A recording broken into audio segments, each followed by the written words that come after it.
예, 월요일 묵상의 시간입니다. 믿음의 삶은 불편함이 아니라 상쾌함이다. 믿음의 삶은 불편함이 아니라 상쾌함이다. 이런 제목으로 또 이번 주간 말씀 묵상 시작하겠습니다. 자, 우리는 지난주 사도 베드로가 이제 소아시아 지역 교회의 성도들에게 그들이 이미 겪고 있거나 또 이제 더 심하게 다가올 그 고난, 성도로서 받는 핍박과 유혹에서 성도로서 변치 않는 마음으로 살아갈 수 있는 그런 산 소망을 붙들라. 그렇게 권면하는 이유, 그러니까 그 서론적인 부분을 살폈는데, 자, 그래서 성도들이 하늘에 속한 그 하나님의 백성이라는 그 확실한 정체성으로 이 믿음의 기초를 놔야, 특히 이제 재림의 주를 소망하면서 영원한 나라에 대한 그 삶에 하나님이 예수님이 오신다는 그 이 실제적인 믿음의 소망이 확실해야 뭐 환란이 오든지 뭐 유혹이 다가오든지 변치 않는 믿음을 가지고 생명의 길로 나아갈 수 있다.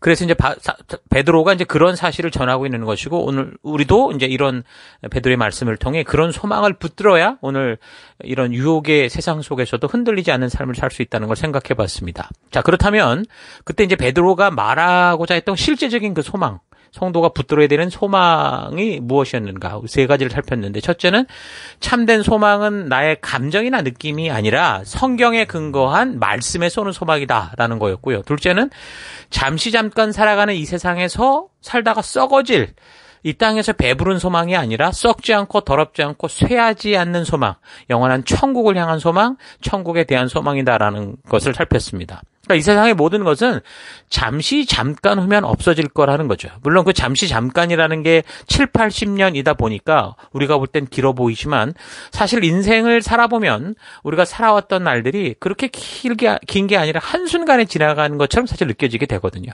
그러니까 잠깐 후면 없어질 거지라는 겁니다. 그런데도 사람들은 그 한 번만 더, 조금만 더라는 그 욕심의 그 함정에 빠져서 평생을 살다가 그렇게 이제 지옥으로 가는 그런 삶을 따라가는데, 베드로 사도는 이제 그런 삶이 아니라 영원한 소망, 불로 연단받을수록 더더욱 순결해지는 진짜 소망, 천국의 소망, 우리의 집이 본향이 천국이라는 이 소망을 붙들라. 이제 그 이야기를 해주고, 그리고 이제 셋째는 그래서 이제 그러기에 이제 환난과 핍박을 당하는 이 땅에서도 이기고 견딜 수 있는 인내하는 소망을 가져라. 그런 부분을 살폈었는데요. 이번 주간 이제 본문 묵상을 시작하면서 한 가지 더 살펴볼 소망은 그 베드로를 통해 말하는 그 소망이라는 것은 우리를 거룩하게 하는 소망이다. 우리를 거룩하게 하는 소망을 붙들라라는 겁니다. 1장 14절, 여러분이 이제는 순종하는 자녀가 되었으니 전에 알지 못할 때에 가졌던 욕망을 따라 살지 말고, 그러니까 옛사람처럼 살지 말고 여러분을 불러주신 그 거룩한 분을 따라 모든 행실을 거룩하게 하십시오. 그러니까 옛사람은 죽었고 새 사람으로 태어났기 때문에 이제 성경의 말씀, 성경을 통해 우리에게 주셨던 하나님의 그 법도와 규례와 명령과 계명 속에 있는 그 하나님의 뜻을 따라 살라. 그래서 16절, 그런 성경에 기록하기를 내가 거룩하니 너희도 거룩하라 하였기 때문입니다. 그러니까 우리가 붙든 소망은 거룩한 하나님과 영원히 함께하는 소망이기 때문에, 이런 소망을 바르게 붙든 사람들은 자기를 이 세상에 그냥 흘러가는 대로 방치하지 않고 이 세상과는 구별된 삶을 살게 되죠. 구별된 삶이란 뭡니까? 세상 모든 사람들이 그 유행 따라 뭐 자기들의 가치를 따라 살아가는 대로 가는 게 아니라, 모든 사람들이 다 세상이 가는 그 방향으로 우르르 쫓아가더라도 오직 하나님의 말씀을 따라 그 말씀이 주시고 인도하는 방향을 따라 살아가는 것, 그게 이제 구별된 삶인 거죠. 그러니까 예수 그리스도와 함께 십자가에 못 박힘으로 옛사람의 모든 것이 이제 완전히 죽었기 때문에 이제 새 사람으로 살아가는 것인데, 그 옛사람이란 뭡니까? 내가 지금까지 살아오고 있었던 그 세상의 문화와 가치를 따라가는 삶을 말하는 거고, 그럼 이제 새 사람이 됐다고 하면 그건 뭐냐? 이제 하나님께서 그의 나라 백성들에게 살아가도록 주신 그 하나님의 뜻, 하나님의 법도, 하나님의 말씀의 가치를 따라 살아가는 것을 말하는 거죠. 그러니까 우리가 예수로 말미암아 구원되었을 때 하나님 나라 백성이 되었기 때문에 바로 천국으로 가버리면 사실 이게 다 끝인데, 그게 아니라 하나님께서는 우리를 그 영원한 나라로 인도하시기 전에 지금까지 내가 살아왔던 이 땅에서 이 육신의 생명이 다하기까지 살도록 하셨다라는 거죠.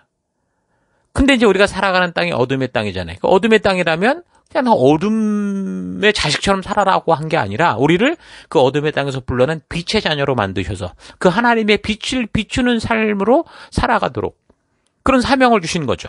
이 어둠 속에 있는 백성들이 그래서 우리의 빛을 보고 우리 하나님이 인도하시는 그 길로, 그 생명의 길로 나올 수 있도록 하는 그런 빛된 삶을 살도록 이 땅을 살아가는 동안 그런 거룩한 사명을 주신 겁니다. 그게 증인의 삶인 것이고, 그것이 이제 생명을 낳는, 생명을 세우는, 그러니까 왕 같은 제사장이요, 거룩한 나라요, 하나님의 소유된 백성으로서 살아가는 삶을 말하는 겁니다. 그러니까 이런 삶을 바로 거룩한 삶이다 라고 말하는 거죠. 그래서 여러분과 제가 오늘 우리 교회 안에서 함께 이 셀을 그냥 단지 어떤 교회를 운영하는 소그룹이 아니라 하나님이 이 하나님의 가정을 통해 하나님의 나라를 세워가신다는 것을 알고, 그래서 우리가 그 가족 안에서 주님이 주신 사명을 함께 이루어가는 그런 삶을 살아가게 되는 거죠. 그래서 이제 베드로는 그런 말씀대로 살아가는 삶이 그럼 어떤 삶이냐, 이런 얘기를 구체적으로 이제 얘기를 하는 거죠.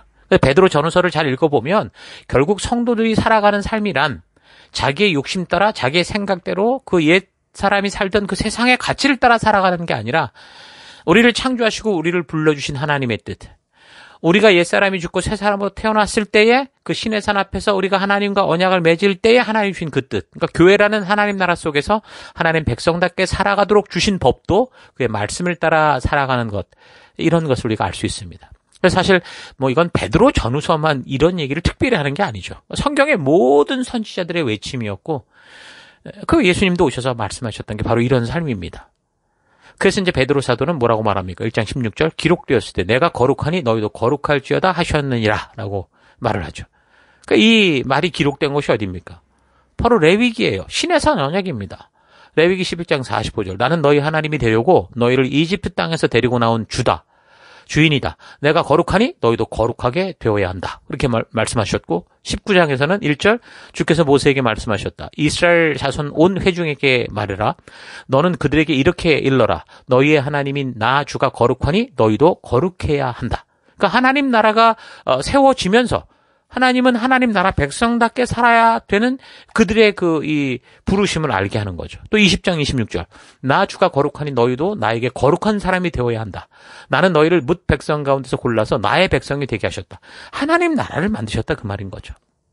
그러니까 레위기는 구원받은 백성들이 하나님의 빛을 밝히는 그 열방의 제사장 나라로 살아갈 것을 결단할 때, 그때 이제 하나님께서 그 언약 백성답게 살 수 있는 구체적인 법도와 규례와 명령과 계명을 기록하여 주신 건데, 결국 그래서 그 레위기, 신명기, 그러니까 하나님이 주신 신의 산 언약의 주제는 결국 뭡니까?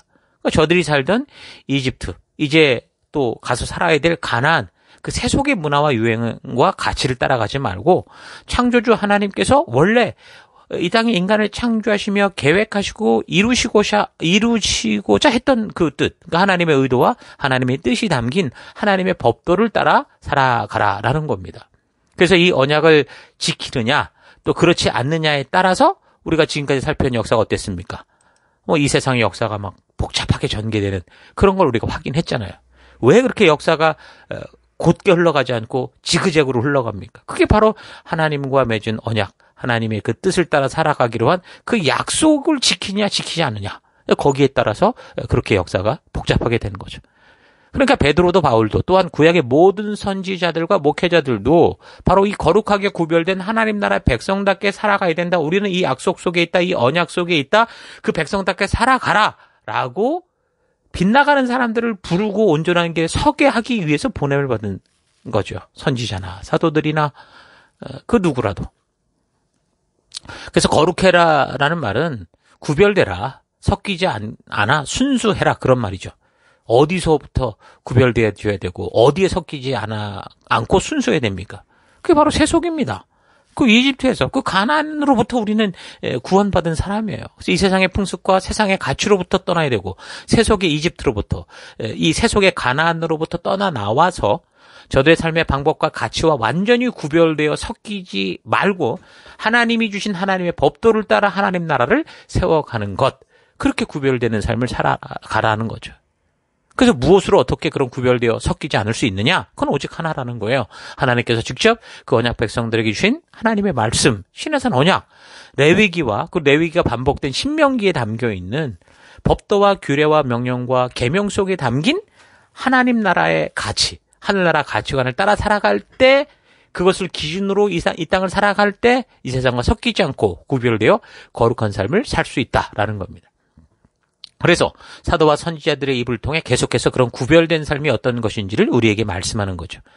사도와 선지자들을 통해 말씀하는 그런 구별된 삶, 섞이지 않는 삶은 무슨 특별한 종교적인 삶, 종교에 심취해 있는 삶을 살라는 게 아닙니다. 우리의 일상의 삶 속에서 자기의 생각과 욕심대로 이 땅을 따라가는 게 아니라 나를 창조하시고 구원하신 또 우리를 치료해 주시고 선한 목자가 되어 이끌어 주시는 그 하나님의 뜻, 그러니까 신에선 언약의 말씀, 하나님이 직접 명하신 법도와 규례와 명령과 계명 속에 담긴 그 하나님의 가치, 성경적 가치관대로 살아가는 그런 삶을 말하는 겁니다.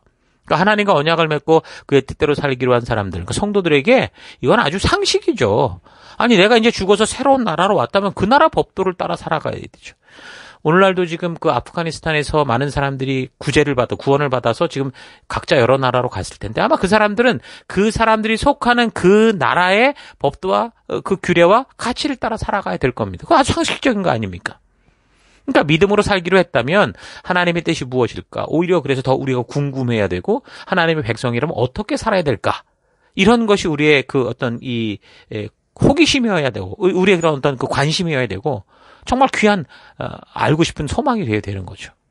그러니까 그런 삶이 뭐 특별한 게 아니라니까요. 지금 여러분들이 살고 있는 삶의 현장 그대로 살아가는 거예요. 그런데 하나님이 나를 부르시고 구속해서 당신의 자녀답게 하셨다라는 이 사실을 믿고 그렇다면 내 모든 삶을 어떻게 해야 돼요? 하나님의 법도, 하나님의 말씀의 가치를 따라 다시 재해석을 해서 그래서 내가 지금 속한 곳곳에서 살아가는 삶의 목적, 존재하는 목적을 바르게 알고 그 목적에 따라 바르게 살아가면 되는 거예요. 내가 하던 모든 일을 다 끊어버리고 신학교로 가는 게 아니라 내가 하는 일을 하되 하나님의 가치, 하나님의 말씀, 하나님의 의도가 실천되는 삶으로 변해가면 되는 거죠. 그러니까 그러면 똑같은 일을 해도 이 땅에서 살아가는 목적이 달라지게 되는 거고 내게 익숙한 그 일들을 행하는 그 마음의 자세와 또 그것을 보는 눈, 살아가는 목적이 달라져서 결국 모든 일을 해나갈 때 어떻게 되는 거예요? 그 하나님의 영광을 위해 살게 된다 하는 말이 바로 그 말인 거예요. 그래서 하나님의 영광을 위해 하나님 나라 백성의 정체성을 가지고 살아가게 되는 거죠. 그러니까 우리가 뭐 예수 믿고 난 후에 똑같은 환경과 똑같은 관계 속에서 살아가지만 그러나 이제는 전혀 다른 그런 가치를 가진 목적을 가진 비전을 가진 그런 사람으로 살아가게 되는 겁니다. 그래서 이 세상과 사탄은 창조주 하나님이 그 성도들을 그 땅에 살게 하되 이 세상과 구별되어 섞이지 않게 살아가기를 바라는 이 하나님 백성된 삶이 싫기 때문에 이 세상과 사탄이 그게 싫으니까 예수님을 욕하고 하나님의 뜻대로 순종하는 성도들을 어떻게 해서든 핍박하려고 하는 겁니다. 그러니까 자기 욕심과 본능만을 따라가게 하는 이 세상에 이런 이 거짓 세력을 크게 만들어서 그들로 하여금 핍박하게 하고 괴롭게 하고 유혹하고 하는 짓들을 하는 거죠. 그래서 하나님의 말씀이라는 게 불순종하는 자들에게는 걸려 넘어지게 하는 걸림돌과 같을 것이고 하나님의 진심을 알고 믿음으로 순종하며 그 뜻대로 살아가고자 하는 성도들에게는 빛된 자녀답게 살게 하는 정말 유일한 길이요. 또 죽음의 길에서 생명의 길로 올라서게 하는 디딤돌과 같은 그런 말씀이 되는 거죠. 베드로전서 2장 6절부터 보면 성경에 이런 말씀이 있습니다. 보아라, 내가 골라낸 귀한 모퉁이 돌 하나를 시온에 둔다. 그를 믿는 사람은 누구나 부끄러움을 당하지 않을 것이다. 그러므로 이 돌은 믿는 여러분들에게는 귀한 것이지만 믿지 않는 사람들에게는 집 짓는 자들이 버렸으나 모퉁이의 머릿돌이 된 돌이요. 또한 걸리는 돌과 넘어지게 하는 바위입니다. 그들이 걸려서 넘어지는 것은 말씀을 순종하지 않기 때문이요. 또한 그렇게 되도록 정해놓으시기 때문입니다. 그래서 진정으로 예수 그리스도를 보내신 하나님의 뜻을 아는 성도들에게 이 믿음의 삶이라는 건 어떤 거예요? 성경이 말씀해주는 이 말씀의 구체적인 이 가치들은 우리를 절대 불편하게 하는 게 아니라 우리가 살아가는 모든 삶에서 삶의 이유를 주고 기쁨을 주고 활력소가 되고 그래서 우리를 상쾌하게 하는 그런 이유가 되는 거죠. 하나님의 이런 영원한 생명으로 이어지는 그 구별된 삶을 위해서 우리를 어떻게 불렀다고 합니까? 2장 9절 택하신 족속이여 왕같은 제사장들이여 거룩한 나라여 그의 소유가 된 백성으로 우리를 부르셨다. 이게 베드로가 지금 이렇게 말해주거든요. 이건 단지 베드로 사도가 말하는 게 아니에요. 그가 지금 말하듯이 이미 하나님께서 출애굽한 백성들을 시내산에 모아 언약하실 때 하신 말씀이죠. 최초에 이 백성과 하나님과의 관계가 형성될 수 있었던 그 이유예요. 이 말씀 때문에 하나님 나라가 이 땅에 시작된 것이고 그런 하나님의 나라라는 교회라는 이런 이 거룩한 공동체가 존재하게 된 거죠. 출애굽기 19장 1절부터 이스라엘 자손이 이집트 땅에서 나온 뒤 셋째 달 초하룻날 바로 그날 그들은 시내 광야에 이르렀다. 그러니까 홍해를 건너서 3달 만에 셋째 달 초하룻날에 어떻게 했다는 겁니까? 결국은 하나님의 약속의 언약의 장소로 왔다 그 말입니다. 2절 그들은 르비딤을 떠나서 시내 광야에 이르러 광야에다 장막을 쳤다. 이스라엘이 그곳 산 아래에 장막을 친 다음에 모세가 산으로 올라가 하나님께로 가니 주께서 산에서 그를 불러서 말씀하셨다. 너는 야곱 가문에게 이렇게 말해라. 이스라엘 자손에게 이렇게 일러줘라. 너희는 내가 이집트 사람에게 한 일을 보았고 또 어미 독수리가 그 날개로 새끼를 넘어 나르듯이 내가 너희를 인도하여 나에게로 데려온 것도 보았다. 이제 너희가 정말로 나의 말을 듣고 내가 세워준 언약을 지키면 너희는 나의 보물이 될 것이다. 온 세상이 다 나의 것이다. 그러므로 너희는 내가 선택한 백성이 되고 너희의 나라는 나를 섬기는 제사장 나라가 되고 너희는 거룩한 민족이 될 것이다. 너는 이 말을 이스라엘 자손에게 일러줘라. 그러니까 성경은 구약 따로 신약 따로 국밥이 아니라니까요. 역사의 흐름이고 하나님께서 창조로부터 행하시는 모든 역사에 대해 말해주는 거기 때문에 하나님께서 한번 이렇게 말씀하신 것은 변개한 적이 없고 그 약속과 언약을 따라 그대로 이루어져 이어오고 있는 거죠. 이건 영원토록 변함이 없을 겁니다. 그래서 우리는 하나님의 약속과 언약이 담긴 이 성경이 우리의 삶의 유일한 기준이 되는 것이고 변치 않는 우리 삶의 반석이 되는 거죠. 이렇게 하나님께서 그 백성들을 구원하셨다는 의도를 아는 베드로가 여기서 자신의 편지를 통해 똑같은 이 얘기를 하는 거예요. 성도들에게 다시 반복해서 이 이야기를 하는 거죠. 그래서 그렇게 부르신 하나님의 뜻에 대해서 말하는데 이는 너희를 어두운 데서 불러내서 그의 기이한 빛에 들어가게 하신 그분의 아름다운 덕을 선포하게 하려는 거다. 알게 하고 온 세상에 전파하고 온 세상이 하나님께로 나오게 하는 그런 징검다리 같은 그런 중간자 역할을 하려 하심이다라고 말하는 거죠. 그러니까 이것은 어떤 목적을 가지고 우리를 사용하겠다 이제 그런 의도라기보다는요.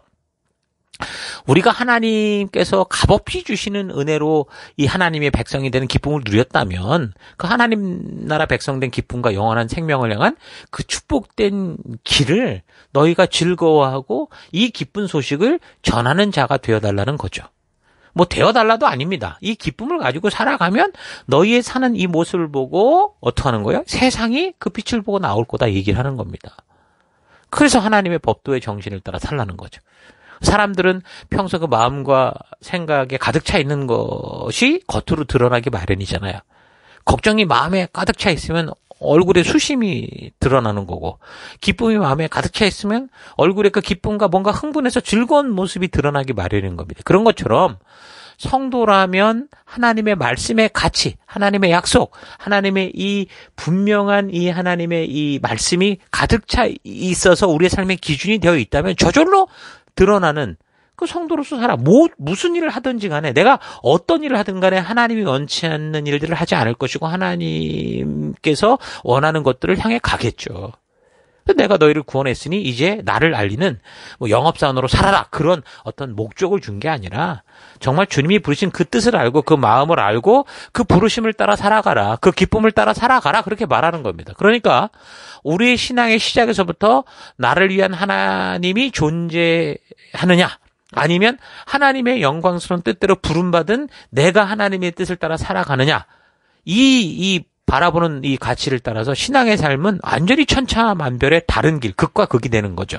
그래서 하나님의 진심을 알고 그 마음에 닿은 사람들은 성경의 어떤 말씀이나 하나님의 명령이나 부탁이 절대 종교적인 부담이 되지 않고 오히려 진짜 길이 될 겁니다. 어떤 어려움 속에서도 나아갈 수 있는 빛이 되겠죠. 정말 너무 사랑하는 사람이 나에게 부탁하는 것을 어떤 사람이 귀찮아하고 싫어하는 사람이 있겠습니까? 그래서 내가 원하는 대로 이루어지는 소망이 아니라 아버지 뜻대로 이루어지는 그 믿음의 삶, 거룩한 삶, 그 소망의 삶을 붙드는 게 성도고 그런 하나님의 사랑과 진심을 열방에 알리는 게 성도인 겁니다. 지금 이제 베드로 사도가 바로 이제 그런 우리의 정체성과 그래서 우리가 성도로서 살아가야 될 당연한 도리에 대해서 이렇게 이제 편지를 통해 말씀해 주고 있는 겁니다.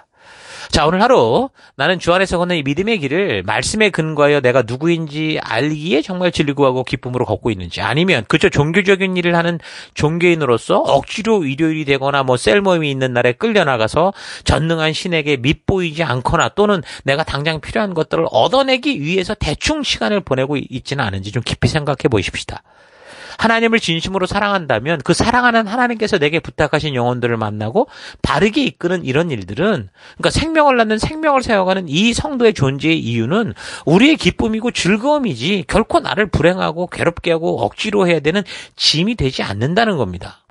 그러니까 하나님께서 내가 거룩하니 너희도 거룩하라 하는 명령은 참으로 우리가 하나님과 하나 된 존재가 돼서 그의 사랑을 받는 이들의 기쁨이요 환희의 극치인 거죠. 너무도 유명한 내가 좋아하는 뭐 영화 배우가 자기와 같은 옷을 입고 같은 어떤 의미 있는 일을 하자고 한다면 요즘 같은 세상에서 얼마나 큰 기쁨이고 영광이고 평생을 두고 잊고 싶지 않은 그런 좋은 추억과 기억이 되겠습니까? 그것처럼 하나님께서 당신이 그러하신 것처럼 우리로 하여금 그런 당신의 거룩한 모습으로 들어오라고 하고 우리가 한 옷을 입고 한 목적을 향해 살아가자라는 부탁은 정말 그의 백성된 성도들에게는 정말 이보다 더한 기쁨과 영광이 어디 있겠냐라는 거예요.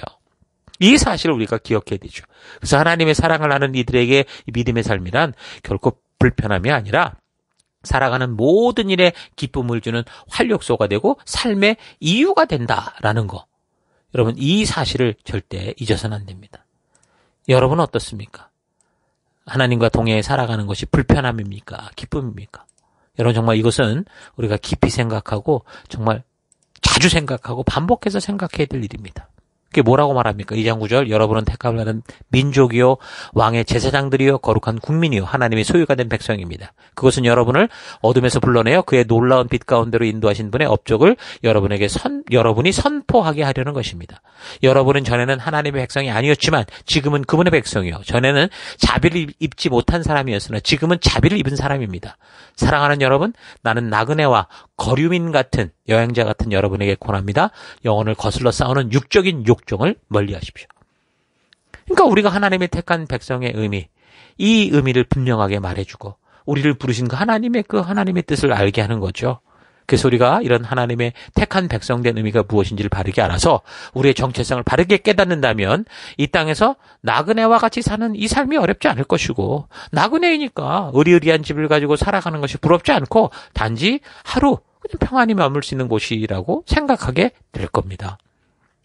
내가 살아가는 곳곳에서 각자 살아가는 곳곳에서 하나님의 자녀된 우리의 정체성을 바르게 알아서 진정으로 천국 본향을 향해 가는 그 불편해 보이는 나그네와 같은 삶이 진정한 축복의 삶이다라는 걸 우리가 알고 기쁨과 감사로 하루하루 힘차고 기쁘게 걸어가는 여러분 될 수 있기를 주의 이름으로 축원합니다. 오늘 하루도 힘내십시오. 잠시 기도하겠습니다.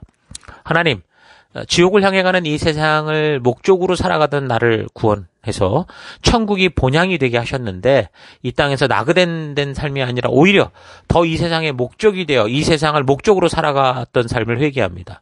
내가 거룩하니 너희도 거룩하라 하심과 같이 이 땅에서 구별된 삶, 하나님의 가치를 따라 살아가는 삶이 되기 원합니다. 이 세상의 목표가 아니라 이 세상을 살아가는 동안 거룩한 소망을 가지고 말씀의 가치를 따라 구별된 사람으로 살아가는 내가 되기 원합니다. 그래서 하나님 이 땅을 살아가는 이 한 걸음 한 걸음, 주님과 동행하는 이 한 걸음 한 걸음이 불편함이나 거침돌이 아니라 우리 주님과 기뻐 동행하는 기쁨의 길이라는 것, 상쾌하게 우리를 어떤 상황 속에도 승리케 하는 길이라는 거 잊지 않고 그 길을 걷는 우리가 되길 원합니다. 내가 되길 원합니다.